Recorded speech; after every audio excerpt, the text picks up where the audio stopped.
Hey mates, welcome to the Loose Carry Podcast. I'm your host, Phoenix Trinidad, and if you are new here, this is Zero Tackle's weekly NRL podcast, and in this episode, we are talking Origin at 3 selection. There's some big calls for Queensland. Also, are the Panthers back in contention? They're looking pretty good, and it's pretty scary, and what will the Warriors' injuries do to their season? Is that them done? Subscribe to the YouTube channel if you haven't already, and it's a big episode, so let's get to it.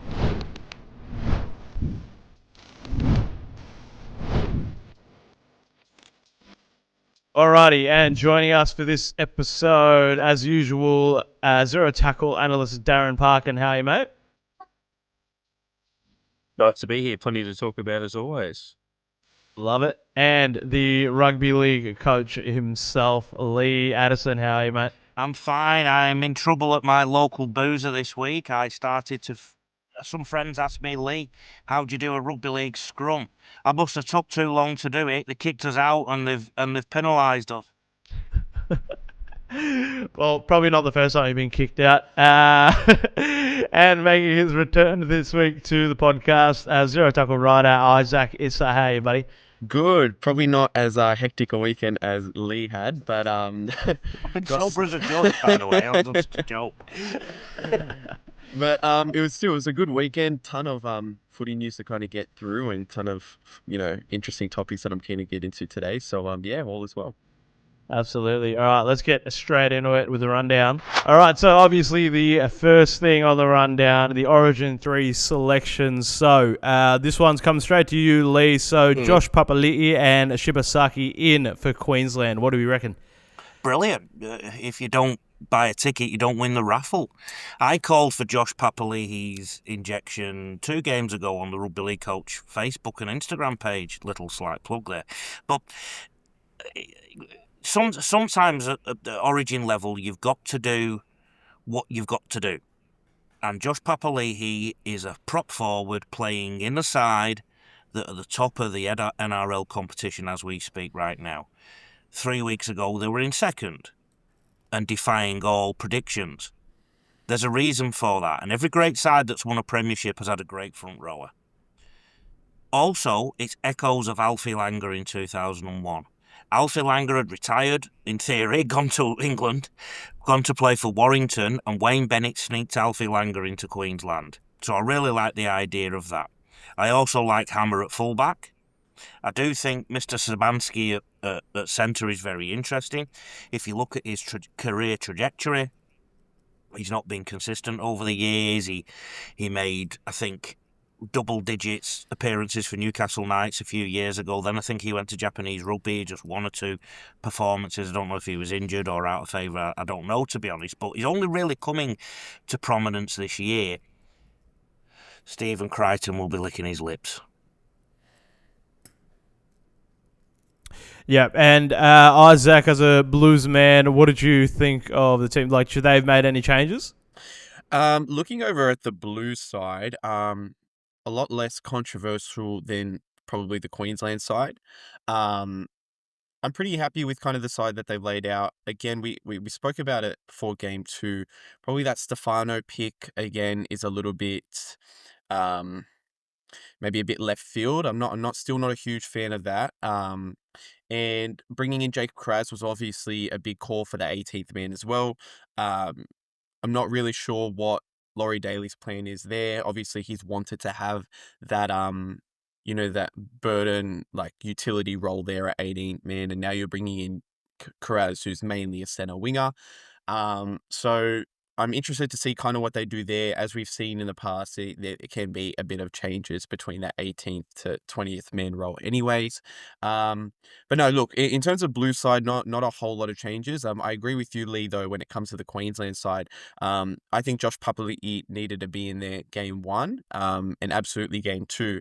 I think that this Queensland side has really missed that level of Queensland spirit that has, obviously helped them dominate over the last, decade or so. And so I think getting Josh Papali'i in the side is a great call, especially for a decider. You need that veteran presence. I'm a little bit less sold on the Shibasaki pick, only because you have, proven origin players like, Murray Tuolangi from the Cowboys and, to a lesser degree, Selwyn Cobbo at the Broncos. I know he's currently out of favor, but, to bring a debutant into your side for a decider in New South Wales is a very big call, and I'm not a huge fan of that. Um, you did have options there. You could have brought Walsh in at fullback and left Hammer at center. That could have been another route you went. And I feel like, Billy Slater is leaning a little bit too much into these left field picks. And look, for his sake, I hope it works out for him. Obviously, as a New South Wales fan, I'm hoping for the win next Wednesday. But yeah, look, it's a real interesting one. But again, I'm not fully sold on these Queensland picks like I am for the New South Wales. We take the flow of the series. So New South Wales controlled the basically the flow of it in the first game. Queensland were entitled to respond. They did early in game 2, but I feel like if you measure momentum, New South Wales had it back again by the end of that game. They were the side that that was controlling the run a little bit. They fell short. They didn't get the result. But I still feel if you walked out of that game, New South Wales would look at it and go, we had a pretty poor 40 minutes, defensively especially. We tightened all of that up. We got back on top. We just didn't quite run them down. Whereas Queensland would look at it and go, yeah, okay, we got hold of them for a little bit, but we're still the ones that have got a little bit of work to do. So I'm not surprised. Queensland, I think, have to find solutions more than New South Wales does. I think New South Wales have got them in the arsenal already. So I'm not surprised they took the conservative route. It's what I probably would have done as well. I want to give a shout out to the new New South Wales selector that hasn't been officially appointed, but he selected himself. His name's Philip Ronald Gould. He has been complaining about Matt Burton being the 18th man and not being available for club football. If you look at the selection of the 18th man, Matt Burton can probably cover every position on the field. Jacob Carraz can cover one, maybe two. So that's well played, Gus Gould. The other thing he is pushing for, and now it's in the narrative, is if Cleary is not fit, because he's clearly not 100%, Adam Reynolds. Guess who the Bulldogs play this Friday? So, congratulations to Philip Ronald Gould. He's got a new job, New South Wales selector.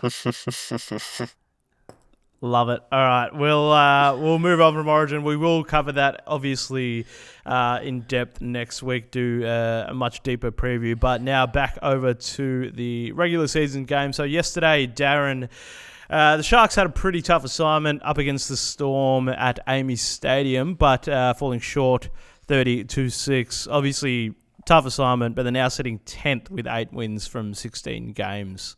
Yeah, they are. They've clearly underachieved at the start of the year. Obviously, when they went to Vegas and got rolled in that opening game, we thought that was the best chance for them to build some momentum. And it's just been a case where they've played well, often in patches within games. This match itself was tighter for a period early before the Storm opened it up. And I guess there's two sides to that equation. We've spoken a lot about the balance of teams at the top of the table. So Bulldogs being one of those, the Warriors who are in the skids a little bit, Canberra, Melbourne, other sides that are capable like Brisbane and those sorts of teams. So you've got basically all corners of the compass covered. So then you look at the Melbourne Storm, who have won 10 in a row at home. Canberra nearly impossible to beat in the nation's capital.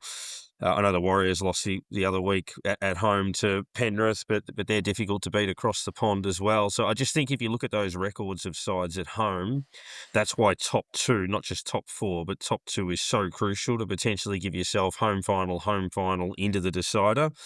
Melbourne Storm are going to be very difficult to beat in a qualifying final or a preliminary final in Victoria. And yeah, I think that was another important step for them because the Sharks, Lee, have been a bogey side for them of sorts over the journey.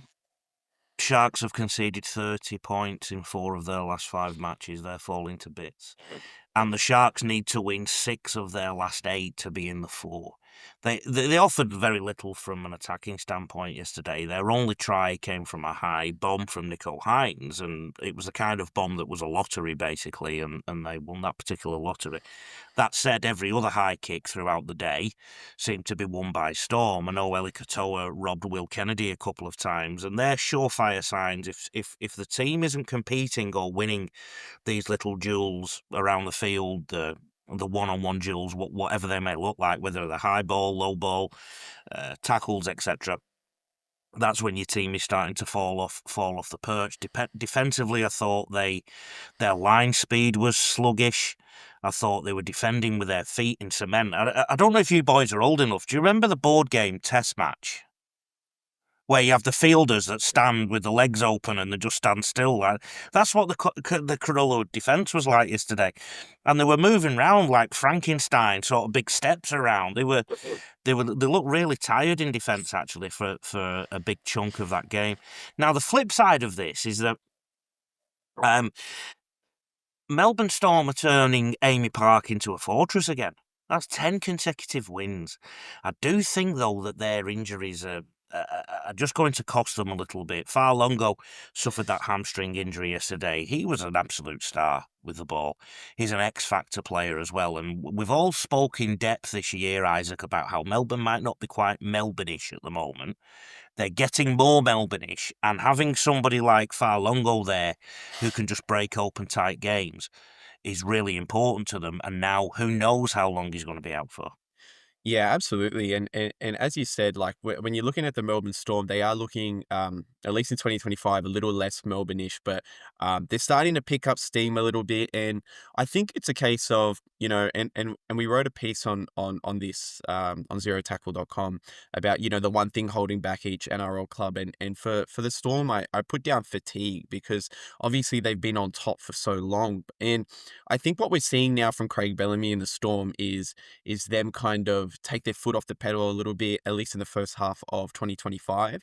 But now they're starting to inch that toe a little bit, further forward, and starting to put the foot down a little bit more. And I think that they're doing that just in time for finals footy. So I think anyone who kind of had concerns that Melbourne weren't kind of what we expect them to be in 2025, they're slowly starting to push those doubts away from our minds. Now, the Farlongo injury is also obviously a huge one.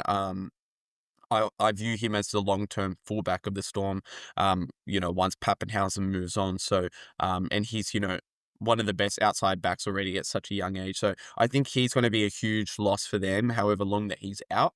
But again, if I trust any side to bounce back from an injury, regardless of star power depth, it's the Melbourne Storm. Having a look at the Sharks on the flip side, Lee said it perfectly. If you're not kind of winning those one-on-one duels in the match, and you're not kind of nailing those 1%ers, you're not a finals footy side. You're definitely not a premiership contending side. And I think we've slowly seen over the last 3 years in the Craig Fitzgibbon era, the Sharks slowly start to unravel. Obviously, they've been wildly inconsistent, potentially the most inconsistent side of the last 3 years when it comes to regular season versus finals footy.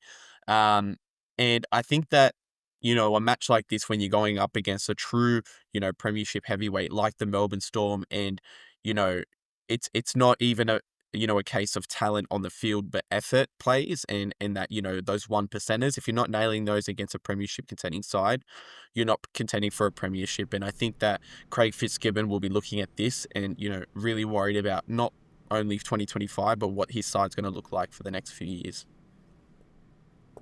Yeah, absolutely. There's a lot to figure out with that Sharks side. So sticking with you, Isaac, unfortunately, your doggies went down to the Panthers by 2 points in probably one of the games of the season, though. So you got that on your back. So, that's only 2 of their last 4. So what do you think their major issues are there?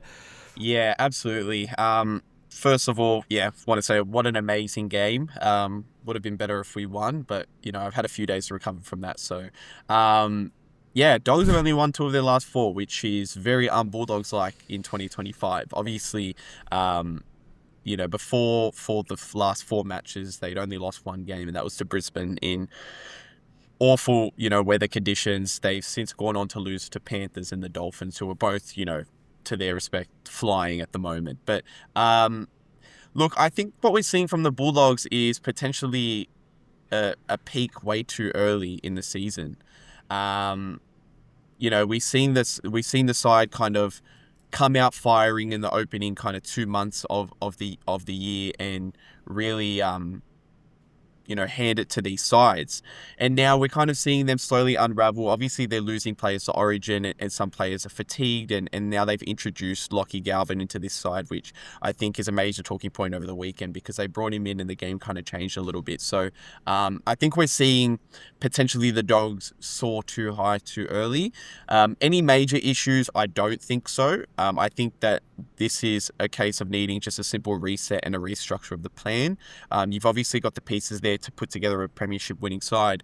But above all, what I really think this loss comes down to is not so much what the Bulldogs didn't do, but what the Panthers did do. I think we're seeing the Panthers now return to form. And I said that after they beat the Warriors recently at home.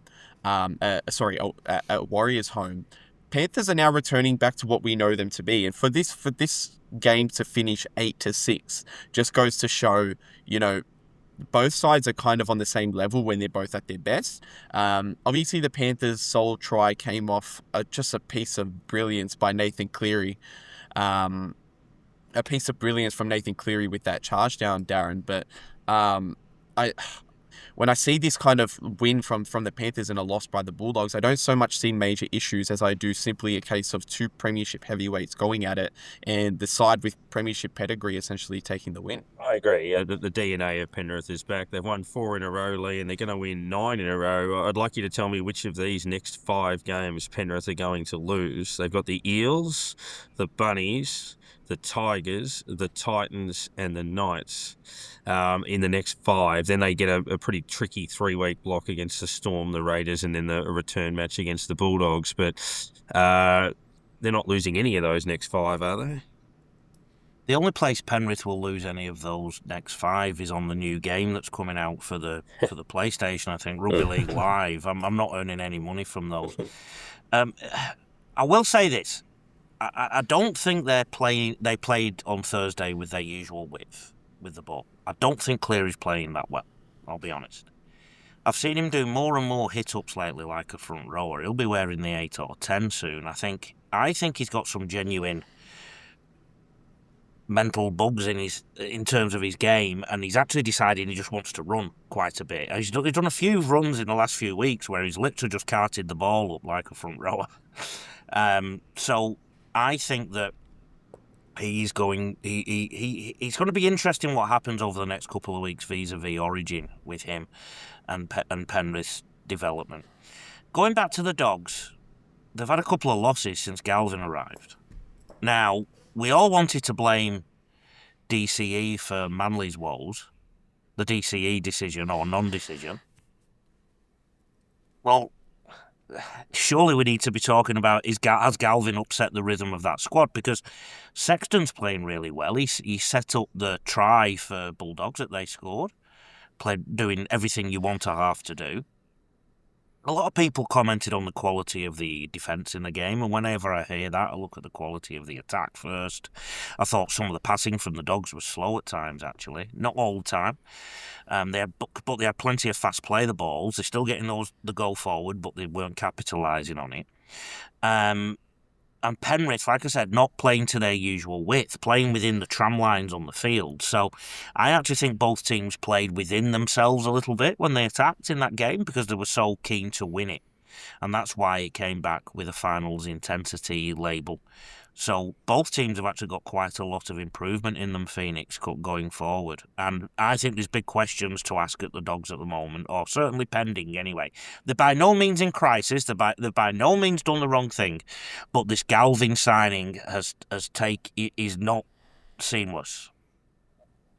Yeah, I think it's still going to take a few more weeks to settle. And Lee, as always, loving your work against bringing up the Cleary stuff. You caused a little bit of controversy on our social media last week. But again, a lot to play out there. So I'm going to stick with you, Lee, again, just quickly for the Titans-Cowboys. Probably not a whole lot to talk about with this game.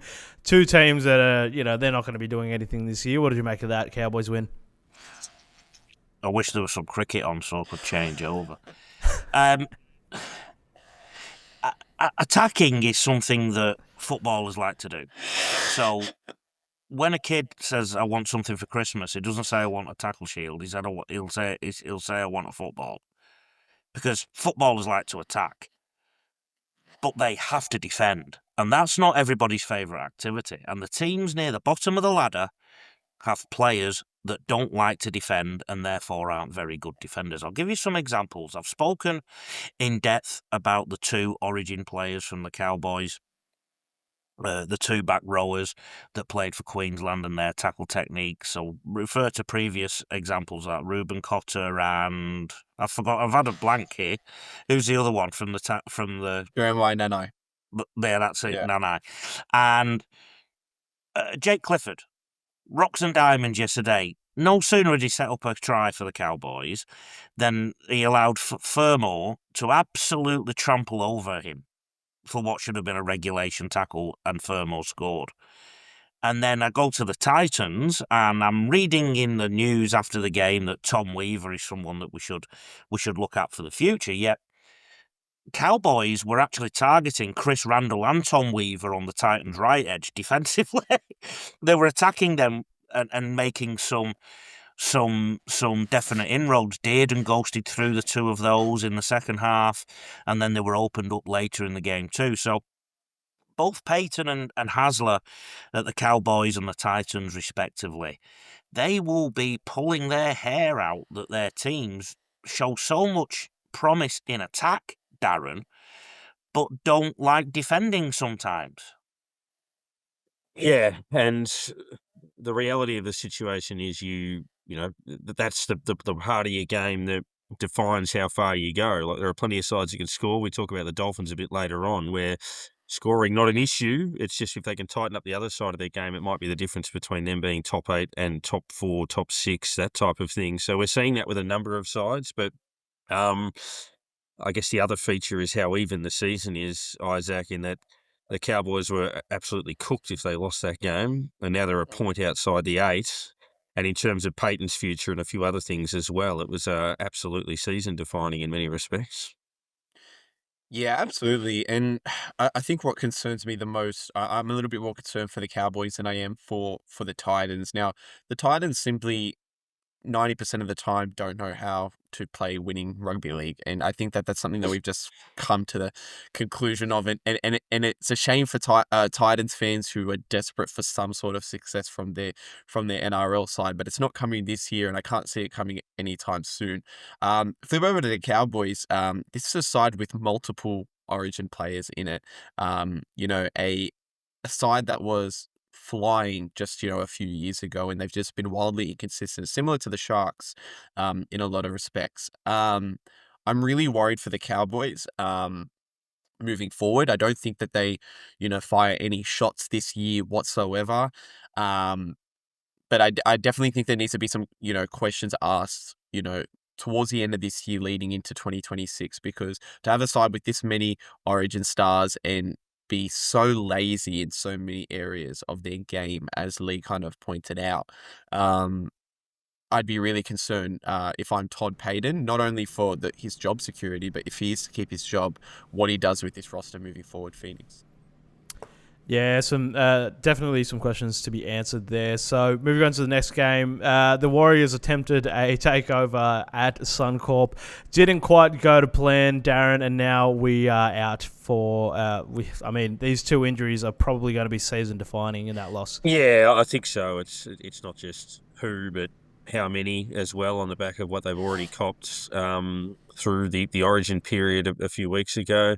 It snaps their unbeaten run in Australia for a while, which was, one of the best in the club's history. They lost a tight clash the week before to Penrith, who are obviously finding their feet. But I think they showed a bit of character through the game in the face of all of that. They certainly hung around for as much as they could. But yeah, I get the feeling, Lee, that those losses are going to be a little bit too much for them to overcome in terms of personnel. I do like the spirit in the group, and I certainly think they'll rally again at some point this season. But the path home is tricky for them. And on the other side of the coin, the Broncos, we've often said their best football, there's nothing wrong with that. It's just consistency, and obviously Walsh doing everything he can through this period to impress Origin selectors as well. Broncos haven't lost since the end of May. And 2 weeks ago, we were reading how much pressure the coach was under. And I think are they in 5th now? So things are going okay there. I believe that the re-emergence of Ezra Mam and Reece Walsh together has completely opened up the field for them, particularly on the left side. They seem to connect very well on that side. So a little bit of a resurgence there at Red Hill. To the Warriors, if you look at the injuries they have, it's actually, if you were to ask any Warriors fan, so if we're asking you, Phoenix, who are the best Warriors players at the moment? Nickel Clockstad, Luke Metcalf, who may be out for the year, and Mitch Barnett would feature in that conversation, wouldn't they? That would be your top 3, yes. I don't think you win comps without your best. I'll be honest. Yeah, I'm probably of the same mindset in the fact that the Warriors obviously have been flying this year. But again, like losing those guys, I'm especially pointing to Luke Metcalf, who I think has been top 3 halfback this year. Potentially vying for that number 1 spot, that Dally M halfback of the year. I've been really, really impressed with him. And obviously, you've lost Mitch Barnett, who's an Origin front rower, and Chance Nickel-Clockstad, who's Mr. Consistent out the back. So, losing those 3 guys, I think it's too much to overcome for the Wars. And it sucks. It's a real shame, but luckily for them, they've really got a foundation to build on moving forward. I think that Metcalf is your halfback for the future. I think that's locked in. And the club's got plenty of halves depth as well, so I'm not too worried from that standpoint, but I think Metcalf has gone to another level this year. Then you've obviously got Mitch Barnett, who I think will be back to his rampaging best once he, returns from injury. And then whether you've got Chance Nickel-Clockstad moving forward, or, you've got like a Tuapiki at the back, Will Kennedy's obviously on the market as well. You've got options there for your fullback spot in 2026. So, even if Nickel-Clockstad isn't to his best next year, you do have options there. So I'm not too worried about their future, but in terms of 2025, I think you can draw the red line through them now, simply because their injuries are too much to overcome. And then moving over to the Broncos, I think that they're probably returning back to that 2023-esque form. I don't think they're there yet, but they're definitely on the trajectory to do so. The implementation of Ezra Mam back into this side, and obviously very good mates with their fullback Reece Walsh, and I think their connection is just undeniable on the field. And then you've obviously got Adam Reynolds leading them around the park, and a stack of Origin players through the side. So I'm kind of getting a little bit more excited for Broncos fans who have probably been disappointed with their first half of the season. But yeah, no, look, there's a lot of ways that this can go, and you can essentially see the Broncos and Warriors swap spots in the second half of the year. I've always been of the belief, Phoenix, people often foolishly, I think, say that injuries aren't an excuse. They're more than an excuse. Injuries are a reason. So, I think there's a valid asterisk next to that, whatever happens from here. Yeah, absolutely. It was pretty heartbreaking to hear that news. So, Isaac, coming to you again. So the Dolphins 50 over the Rabbitohs 28. So I think it might have been last week or a couple of weeks ago, Lee, that I said the Dolphins could make a charge at top 4. A good friend of the podcast, Jamie Soward, laughed it off. But look, they're looking pretty good, Isaac. They are. But to Darren's point there, again, they've got injuries and they're probably going to run out of troops. And I also think, though, that we should really enjoy watching the Dolphins at the moment. They're scoring so many points. They play with a freedom. Isaiah Katoa, one of the tries he set up, and he does this really well. So, for those who don't know, a sort of stock standard shape, if you like, for a half to get into, is to have the ball be square at the line. So in theory, you're going straight at the line, but you have somebody inside you as an option. And in theory, what that does is, even if you throw a dummy to that person, it just keeps you square at the line. And then you have the front man and the back man. It's a thing that we see 1,000 times a game, isn't it, boys? The block play, if you like. But Isaiah Katoa does it beautifully, and he times it to perfection, and he times his pass selection to perfection. There's a lot of there's a lot of actions in that sentence. He times his passes to perfection. He weights his passes to perfection, and also he knows when to go. So if you have that kind of shape, a halfback can go inside, front man, back man, or go themselves. That's the 4 options, and it keeps the defenders on their heels, and it means the defenders have to make decisions then. So I think we're seeing a young half that is looking really, really good. Everyone's been talking about Lucky Galvin, but there's this fella just week in, week out, improving his game. Another one called Tommy Dearden up in Queensland, up in North Queensland. But definitely Katoa, the young pup. We could be looking at the future of Origin there, Dearden versus Katoa. Looking at the breakdown of that scoring that you mentioned too, so 50 plus in 3 of their last 4, but they're obviously a young side. They scored more than 40 points once in their first 45 matches as a franchise. They've done it 6 times in the last 17, 4 in their last 5, and 5 in their last 10. And if you look at the profile of their scoring in the competition, so they're ranked first, obviously, for points, but ranked 6th defensively, which might surprise a few people. And there is only one other side in the competition that's ranked top 4 in both categories, and that's the Storm. Now, the Dolphins are just short of top 4 defensively. They're about 8 points short of that. So if they can make minor improvements and they become top 4 in both facets of the game, which is an enormous profile to be a successful side to get that balance. So Isaac, they're not far away. Injuries are hurting them, but there's a lot to like.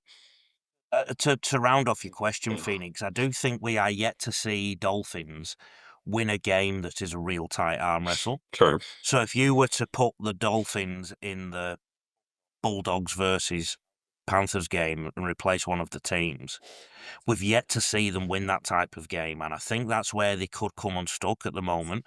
But absolutely, I mean, the progress of this franchise, Wayne Bennett improved them both years, and now wherever they end up, they're going to be higher than they were last year. They're probably going to be in the finals. So, I mean, when we talk about expansion, I think this has been an excellent model of how to do it.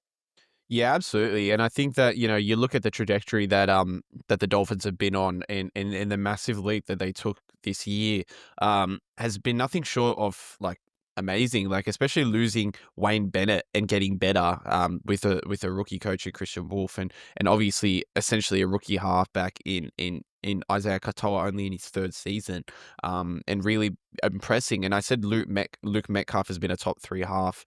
Isaiah Katoa has been another top 3 half. So it's a really exciting time for Dolphins fans. I think that aside scoring points, at free will like the Dolphins, I think is super exciting footy, but it's not sustainable footy. And I think that, as you said, Lee, if you put them in that Panthers Bulldogs game, we're yet to see them kind of grind out a match in that kind of fashion. And I have no doubt that if they are a finals side, we will see them in a match like that in the latter half of the year. Now, whether they win that match is a completely different question. But as you said, and going back to kind of the rebuild of the Dolphins, which I think is really exciting, is obviously we just got news that Selwyn Cobbo will be joining the side. And I'm kind of keen to get your thoughts, Lee, on how that kind of works now. Obviously, with the game plan that the Dolphins have had in the first half of 2025, do they probably keep that same game plan moving forward, that whole attacking style of footy? And if so, where does Cobbo kind of fit into that? Well, I think the good thing about Cobbo is he can play centre, wing, or fullback. So, and Bostock is. Am I right in thinking Bostock is going to be out early next year too? Yes. So, I don't think there's a worry about Selwyn Cobbo coming into that side. And I think that it's good squad rotation. Look, all we're looking at and all we're talking about at the moment is injuries that teams have. So if you've got somebody like Selwyn Cobbo in reserve, I mean, he's not going to end up as a reserve, is he? But or Bostock or any of those boys as reserve in that back line, then you're going to have a really strong squad. That's another thing that a lot of lower teams struggle with. They don't have anybody to replace who gets injured or anybody of the same quality. That tends to be the problem. So Look, I think it's a great move by the Dolphins. I think Selwyn Cobbo should be reading everything that's been leaked out by the Broncos' new PR person and people about how bad he is as a trainer and a committed footballer. If I was him, I'd be putting them things up on my wall, printing them, putting them up on my wall and using them as fire. And I think somebody like Wolf at the Dolphins even, will get the best out of him. All evidence points towards that. Yeah, absolutely. They got an interesting block of footy coming up. So Sharks, Cowboys, Warriors, and Roosters. So I think after those four, we should have a pretty good idea on what they're gonna do come finals time. So moving on now, Lee. So the Dragons got up over the Eels. Probably not too many surprises there, but what did you take from that game? What I took from that was looking at the running order that the esteemed editor of ZeroTackle.com, Scott Pride, puts together. Looking at the running order, every other game, even Origin, 1 line, maybe 2 lines. Dragons, the Magna Carta was written underneath this game. Words to the extent, listed all the injuries that have happened at the Dragons since 1908, and then said, what a gutsy win. So we're not falling for the Pride propaganda on this podcast. Every time anybody complains about injuries, I always look at how many other injuries are at other clubs, and I can tell you that yes, the Dragons do have about 8 listed right now that are injured, but there's many other teams with 7 and 6. So there's only so many players you can put on a field. The other thing with the Dragons, they were at home against a team that not long ago you could get a team from the pub to beat Parramatta. So they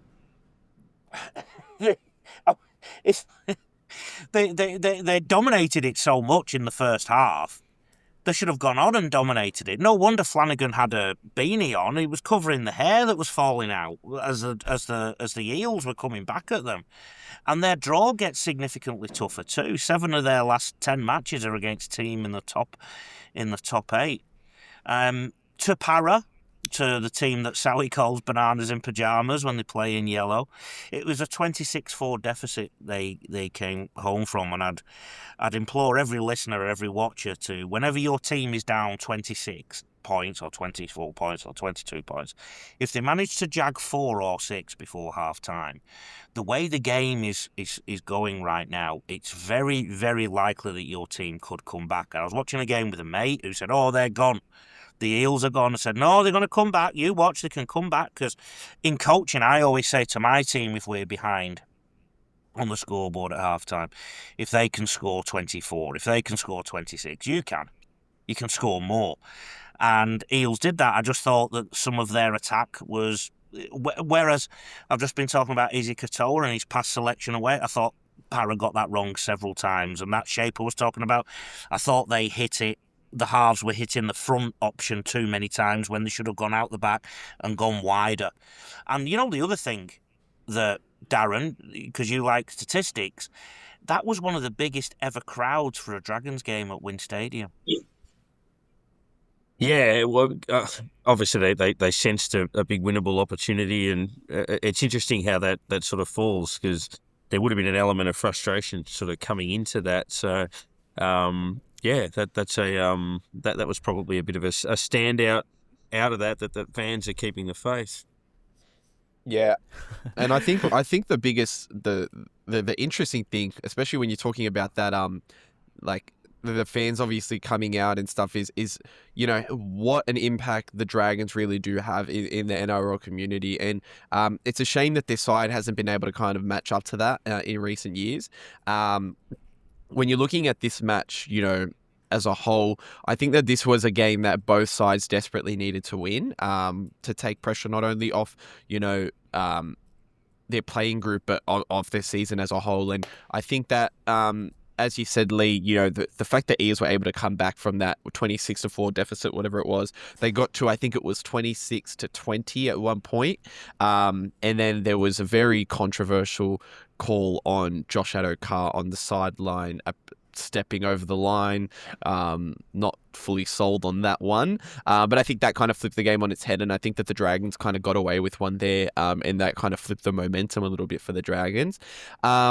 Look, I don't think either of these sides play finals footy this year. I don't think either of these sides are going to do overly well to finish off 2025. But unlike, one difference between these sides, and we'll get into it a little bit further in the show, but I think that the Eels are on a much better trajectory than the Dragons moving forward. So I'm sorry to Scott, who's listening, because I know that he loves when we talk good of the Dragons. But look, I think that while the Dragons will be happy they got this win, I think the Eels can have a little bit more to be excited about moving forward. Isaac will be submitting articles to Zero Tackle, and they'll be declined as a result of this podcast. Scott's going to stop answering my messages.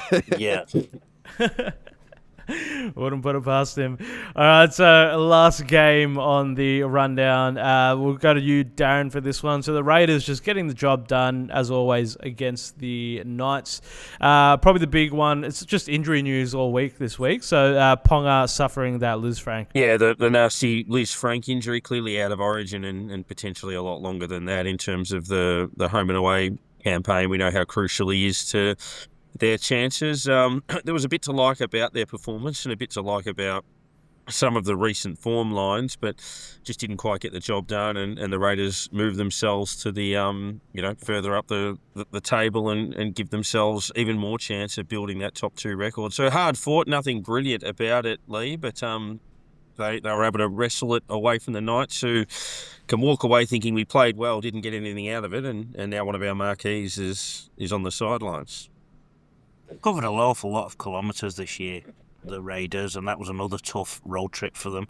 I was looking at the draw to come. They've got one more trip to Mudgee to face Penrith. Although I don't even know, it might be closer to Canberra, Mudgee, I'm not sure. Or it might be equidistant at least, I'm not sure. And then they do have to go to Redcliffe, to Redcliffe, not to Suncorp. They're playing the Dolphins at Redcliffe in the last round, but they do have a couple of byes as well. They have 2 byes. So if you look at the ladder right now, add 4 points onto it. So that's where they are at. So they've got an excellent chance of finishing top of the ladder. I love KO Weeks at fullback. Tom Starling just chipping away, hovering around the ruck area, lurking with intent on several occasions. Jamal Fogarty knows how to kick a team to death, and Ethan Strange is playing better every single week. And I think that spine right there is probably the informed spine, and I just think there's a right mix of experience, grunt up front, exciting speed in the back line. I really fancy Canberra to have a real serious say in where the Premiership ends up this year. Yeah, absolutely. I think that the Raiders are flying at the moment, and while the scoreline probably flatters the Knights a little bit, I think that the Raiders are a real force to be reckoned with so far going into the end of the year. And honestly, I think the only thing holding the Raiders back at the moment, leading in a finals footy, if there's anything holding them back, it's just experience in that spine. Between their fullback 5'8" and their hooker, if you're looking at Tom Starling as their hooker, they've got just over 200 games played, and then if you take the hooker out, it's essentially 100 games played. So it's a fairly inexperienced spine taking out Jamal Fogarty. So I think that may be the only hindrance to their premiership hopes this year, but I don't think it's a major issue. Looking over to the Knights. Obviously, you've got Kalen Ponga out for an extended period. I view obviously no injury is ever a good thing for any player, and we wish him all the best. I think this could be a blessing in disguise for this Knights side, though, that has seriously leaned on Kalen Ponga for their success over the last few years. And it's a shame that we've got Fletcher Sharp out for the rest of the year, as I would have liked to see him, cement that fullback spot and potentially cause a bit of an uproar in that Newcastle Knights' spine, because obviously what they've been doing hasn't been working for them as of recent. Reports are we're going to see Fletcher Hunt now come into that fullback spot, which I'm intrigued to kind of see how that kind of works out. Obviously, Fletcher Hunt is a real talent, has a few defensive issues in his game, so I'll be keen to see how he goes at fullback. But an interesting back half of the year for both sides, and I'm keen to see how they both kind of bounce back.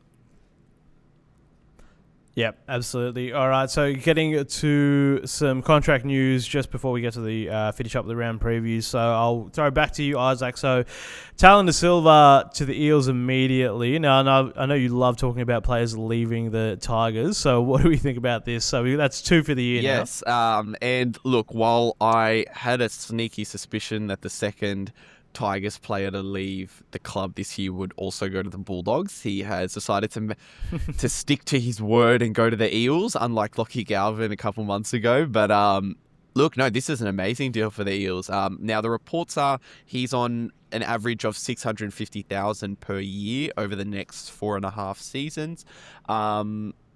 Now, that could be potentially front-loaded or back-loaded. We're not sure. But look, it's an average of $650. Potentially a slight overpay for a guy who wasn't cracking the Tigers starting side. But, no doubt that Tallyn Da Silva has a world of talent and could be essentially a premiership-winning hooker if all goes to plan.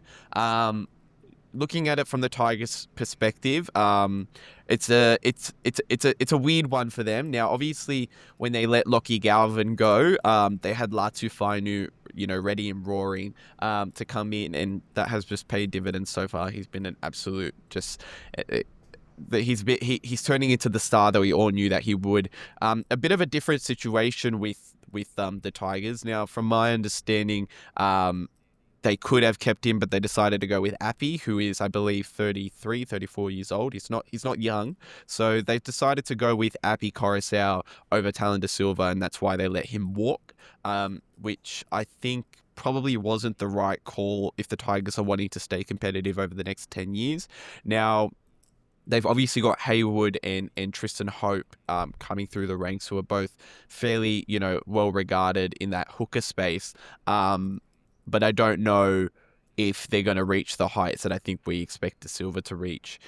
Flipping over to the Eels, I think it's an awesome move. Now, they've obviously just opened talks. I don't know if it's official yet, but they've opened talks to re-sign their current hooker and Riley Smith, who's been a gem that they've unfounded this year. I think that creates a healthy competition for spots between the two hookers, Darren. But it's definitely something to watch over the next few years. I think that this is a great move for the Eels moving forward, and I think that we can see, this spine at the Eels really do make some noise in the next few seasons. Yeah, I think they've slowly been building a few pieces that are going to help them long term. And Lee, I guess the cultural component for the Tigers, yes, they don't get a lot of compensation for the players they've left, that have left, but how do you balance the loss versus the club effectively saying, look, you're either on the train or you're not on the train? Is there a positivity that comes through that, in the sense that we're all rowing in the same direction? If you don't want to pick up an oar, see you later? In terms of the Tigers, Rome was not built in a day. But that's because I wasn't on that particular job. But the Tigers take 2 steps forward and then 3 steps back, don't they? 2 steps forward, 1 step back. I think they're 6 losses now on the trot. It's such a tough situation. And again, if winning premierships was easy, if getting in finals was easy, then everybody would be doing it. And the Tigers have been an average performing team for many years, and it's going to take some turning around. The Tigers need results now, too. And that's probably the choice with regards to Appy Coruscant. And I also think that Appy, with Jerome Luai, is probably creating that very DNA, that very culture that Tigers are trying to instill in the club. So last week we mentioned the young kid who's moved on, and we suggested maybe go out on loan, and we talked about the Harry Grant situation. That's not occurred, and he's gone. The Tigers can't keep doing this. They've got a history of doing this. Tedesco, Brooks, Moses, all left. So, yeah, it's a worrying thing. Yep, absolutely. All right, so that brings us to the round 18 preview. A short number of games, but some bangers in here. So what are you looking forward to, Isaac? Yeah, absolutely. There's a few real good matchups this weekend. I'm looking at the Bulldogs Broncos on Friday night. I think that is going to be a huge talking point for both clubs. Now, Broncos obviously returning back to the form that we probably expect them to be in 2025, while the Bulldogs have been a little bit shaky, only winning 50% of their last 4 games. So, obviously both sides missing some Origin players, but it's going to be, I think, a real good matchup, Lee, and that's probably the game that I'm looking forward to this week. Me too. I hope you're keeping record, Phoenix, of these tips I do each week. Every week you say who's going to be the one that's a shock. And once again, I got it right. I think I'm 95% or something in my little short term on this podcast. I'll have to take your word for it, because I guarantee you I have not been keeping track. Don't you worry, I'll keep the records for you. I tipped the Panthers last week. I don't see any shock value this week, I'll be honest, so I'm going to let that one through to the keeper. The only game I fancy this weekend, if I'm honest, is the Bulldogs versus the Broncos. But I said that 2-3 weeks ago, and it was a rip around, Darren. Yeah, I don't see an upset necessarily outside of potentially the Broncos, although I think the Bulldogs get it done in that game. But probably just, how do Manly respond? They haven't been in magnificent form. Can the Cowboys build any momentum against a very good Storm side? There's a couple of little interesting notes to look at there. I don't think it's a fait accompli that the Bulldogs are going to win this game. No. I think the Broncos are the team that they probably don't want to play, and I think that's why Gus is asking for Adam Reynolds to be in the New South Wales side. He's probably going to poison Nathan Cleary this week. I was hoping that he'd have a little bit more pull, and I thought, he might actually convince Laurie Daly to get Adam Reynolds in that side. At least they got he convinced Billy Slater to take Walsh. Maybe go the whole hog, Tony Staggs, everything. All right, love it. So Isaac and Darren, you'll be floating around Zero Tackle as always. And Lee Addison, you got anything in the works? Any books to plug? Or I've definitely got a book, but as you've got it there, as usual, you can tell us all about it. But just changing it up a little bit. I mean, can I encourage people to come and listen to my podcast that I bring out at 5 a.m. each Monday morning, the Rugby League Coach podcast. And it's on all the same platforms as this one, and you can listen to mine on a Monday morning and then this one Monday afternoon when we come out. And you will then hear all about my book, Rugby League Coach, 13 Game-Changing Conversations to Transform Your Coaching. And trust me, when you read it, it'll transform your life, not just your coaching. Just one last thing before we go, Lee. This headshot that's on the back of the book that I've only just noticed, how long ago was that taken? Oh, about 3 weeks ago. I don't think so, mate. All right, thank you for listening. Subscribe to the YouTube channel if you haven't already, and we'll catch you next week.